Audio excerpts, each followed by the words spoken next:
Well, men, no Christmas package of entertainment from home would be complete unless it included the gal you write in about so often. She's tops with you, and she certainly tops with us. So, fellas, here's Judy Garland.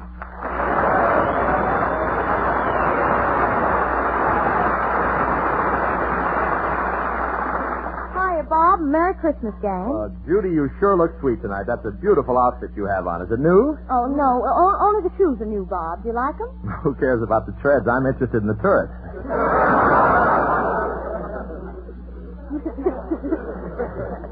You don't change much, do you, Bob? No, I'm in a lovely rut. Tell me,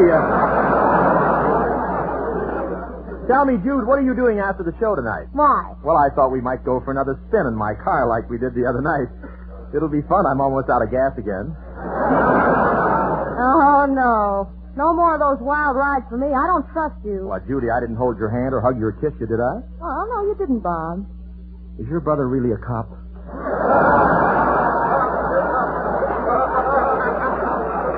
Well, what do you say, Judy? Is it a date? No, absolutely, positively, and definitely no. This kid looks like a cinch. Well,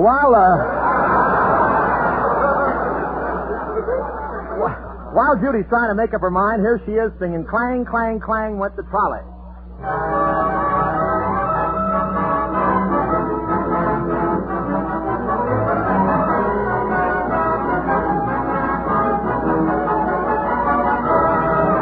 With my high-starched collar and my high-top shoes and my hair piled high up on my head, I went to lose a jolly hour on the trolley and lost my heart instead. With his light-browed derby and his bright green tie, he was quite the handsomest of men. I started to yen, so I counted to 10, then I counted to 10 again.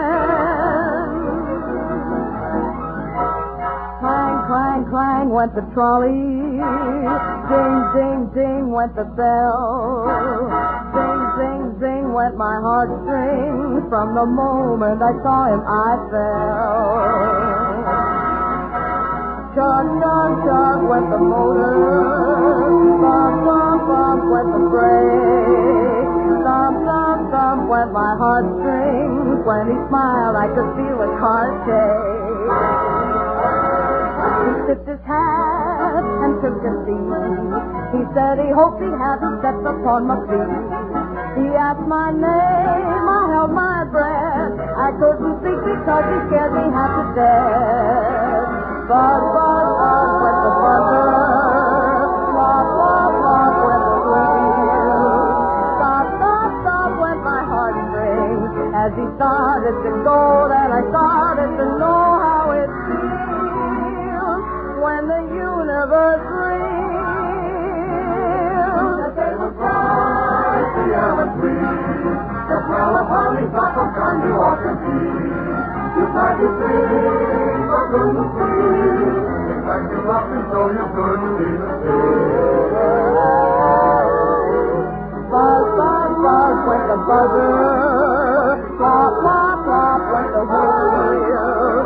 Stop, stop, stop went my heartstrings. As he started to leave, I took hold of his sleeve with my hand.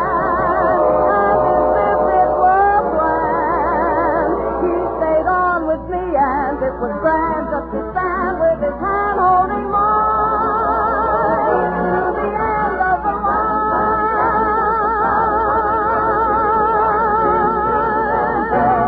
With my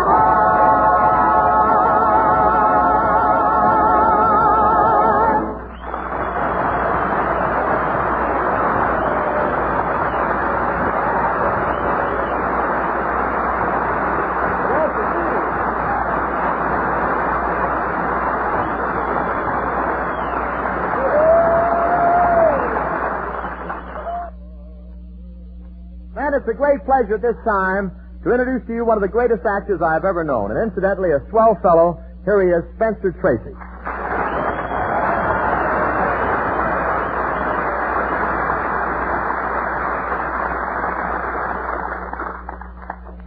Thanks, Bob. Christmas greetings, gang. I ran across a story the other day by Charles Tazwell. I think you'll enjoy it. With the help of such sterling actors as Lee J. Cobb, Skippy Homeyer, Griff, Barnett, Howard Duff, Harry Bartell, and Elliot Lewis, I'd like to tell you about it. If you please, Major Wilson.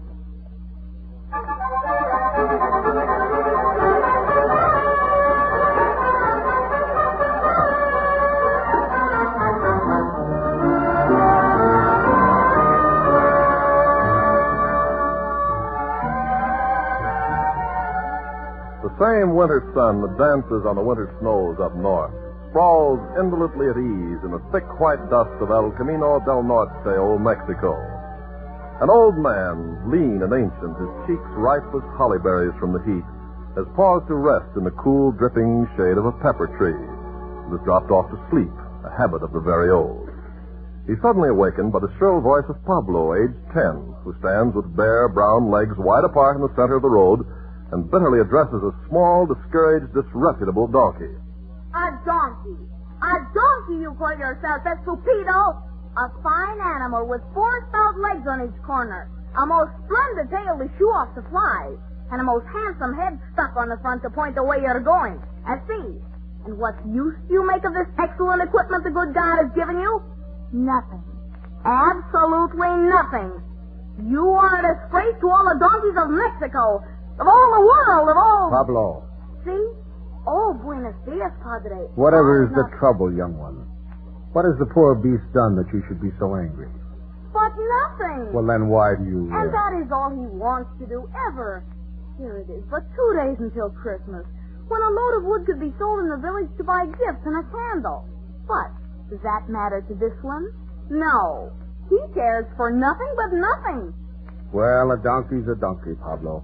They're all the same. But why? Why, of all beasts, should a donkey be so stubborn? Stubborn? Oh, no, Pablo, that's wrong. But... I know everyone says they are. They curse them and belabor their backs with sticks and call them stupid. But that's because they don't know the truth about little donkeys. The truth? Yes. It's really not stubbornness, but pride that makes small donkeys so aloof. No wind, sun, rain, pain, or adversity can touch them. You see, their pride is a shield against all the discomforts man or the elements can offer. What has a donkey to be proud of? Oh, a great deal, Pablo.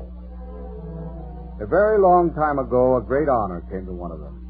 An honor so great that it lifted him and all his descendants to an exalted place. A place that you or I or all the world might envy. And ever since that time, every small donkey has been content to stand and drowse in the sun or shade. For he alone of all animals, of all men, has already fulfilled his destiny. His destiny, senor? Yes. You see, once upon a time, there was a small donkey. He was 14 unhappy years old, and he had worked hard and long for at least twice 14 masters. He was battered and scarred and presented a most distressful appearance. His tail was naught but a piece of limp rope unraveled down at the end. One of his ears stood straight up like a cactus plant, while the other hung drooping like a wilted cabbage leaf. His off hind leg had a decided stiffness.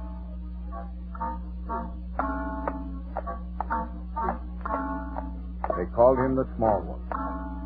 His latest master was a woodcutter who also owned 4 younger and therefore stronger donkeys.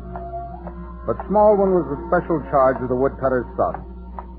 It was the boy who saw to it that Small One always had a dry straw for his bed, and that the load of wood to be carried to the town was not too heavy for Small One's aging back. But one day the woodcutter called his son to him and said, Son? Yes, Father? I have a task for you to do in the town, son. A load of wood? No. No, I wish you to take the old donkey, the one you call the Small One, to a shop just inside the town gate. I have already spoken to the owner. He will give you 1 piece of silver in exchange for the beast. You don't mean you're going to sell Small One? He can no longer do his share of the work. Even when carrying half the load the other donkeys carry, his worn-out legs tremble and his sides work like a bellows. But he'll be strong as the others soon. You wait and see. Give him but a few weeks. Enough. An old donkey is of little use. One day he might drop dead on us up in the hills, a total loss. Better to take a piece of silver and say good riddance to the beast. You will start at once, you hear? Yes. Yes, Father. The shop you will take him to is the second on the left as you pass through the town gate. The second? But that's the tanner's. And what of that? The small one's hide is old, but it will make good leather. But he's been faithful.